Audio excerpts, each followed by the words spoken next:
اسلام آباد کے علاقے ترلائی کی مسجد خدیجۃ الکبریٰ میں نماز جمعہ کے دوران خودکش دھماکے میں اموات 32 ہو گئی ہیں۔ 169 زخمی اسپتالوں میں زیر علاج ہیں۔ حملہ آور کو دروازے پر روکا گیا تو اس نے خود کو اڑا لیا تھا۔ شہداء میں آئی جی اسلام آباد علی ناصر رضوی کے کزن بھی شامل ہیں۔ چچا بھی زخمی ہو گئے۔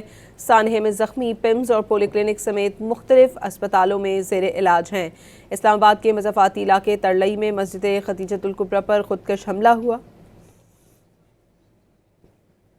اسلام آباد کے مضافاتی علاقے ترلائی میں مسجد خدیجۃ الکبریٰ پر خودکش حملہ، خودکش دھماکے میں 32 افراد جاں بحق اور 169 زخمی ہو گئے، جبکہ ہلاکتوں میں اضافے کا خدشہ ہے۔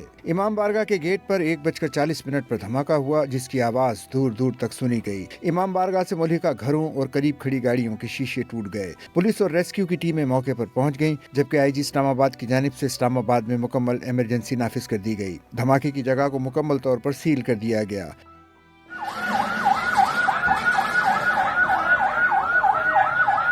پولی کلینک، پیمز اور سی ڈی اے اسپتال میں ایمرجنسی نافذ کر دی گئی۔ اسپتالوں کے عملے کی چھٹیاں منسوخ کر دی گئیں۔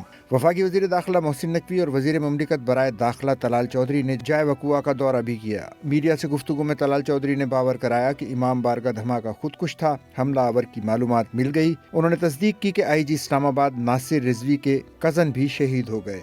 آج کے اس حملہ میں 31 شہداء میں آئی جی اسلام آباد کے فرسٹ کزن بردر بھی شہید ہوئے ہیں۔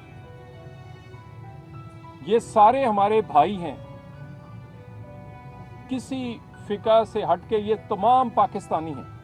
وزیر داخلہ محسن نقوی، وزیر مملکت طلال چودھری اور آئی جی اسلام آباد نے ترلائی کلاں امام بارگاہ میں حاضری دی، مسجد میں نماز بھی ادا کی۔ نماز کے بعد اہل علاقہ نے قومی یکجہتی کا بھرپور اظہار کیا اور پاکستان زندہ باد کے نعرے لگائے۔ یا سارت الحسین لبیک یا حسین، پاکستان زندہ باد، پاکستان زندہ باد، پاکستان زندہ باد۔